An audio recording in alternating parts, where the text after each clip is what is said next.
మహర్షి దయానంద సరస్వతి జీవితంలో మీకు నచ్చిన విషయాలు ఏమిటి? మహర్షి దయానంద సరస్వతి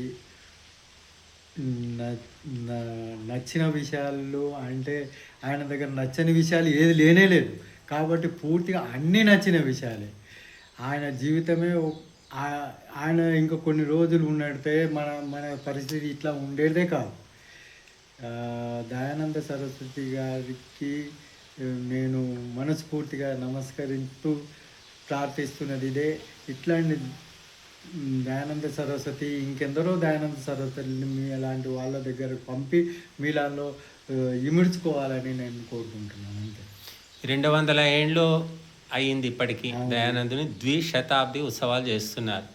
మరి మహర్షి దయానందుని సందేశాన్ని ముందుకు తీసుకెళ్ళడానికి మనమంతా ఏం చేయాలంటారు? చాలా జాగ్రత్తగా, చాలా సున్నితంగా తీసుకెళ్ళాలి. ఎందుకంటే ఈ రోజుల్లో సిచ్యువేషన్ ఇట్లున్నది. ఒకటి మాట్లాడితే నలుగురు వేరేగా మాట్లాడుతుంటారు. దాని కొరకు ఇది అప్పుడు దయానంద సరస్వతి గారికి కూడా ఎన్నో ఆటంకాలు వచ్చినాయి.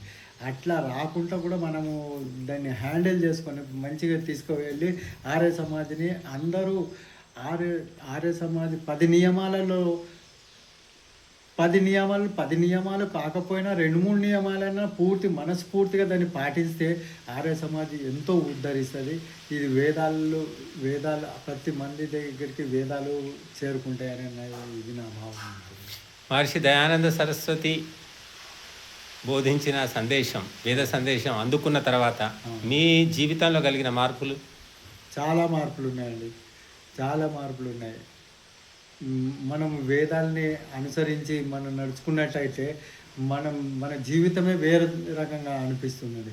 మన కుళ్ళిపోయిన జీవితం కాదు, మనది ఎంతో మంచి జీవితం. మన జీవితంలో ఎంతో మంచి చేయగలుగుతాం, ఎంతో సమాజ సేవ చేయగలుగుతాం అనే అభిప్రాయం నాకు ఉన్నదండి.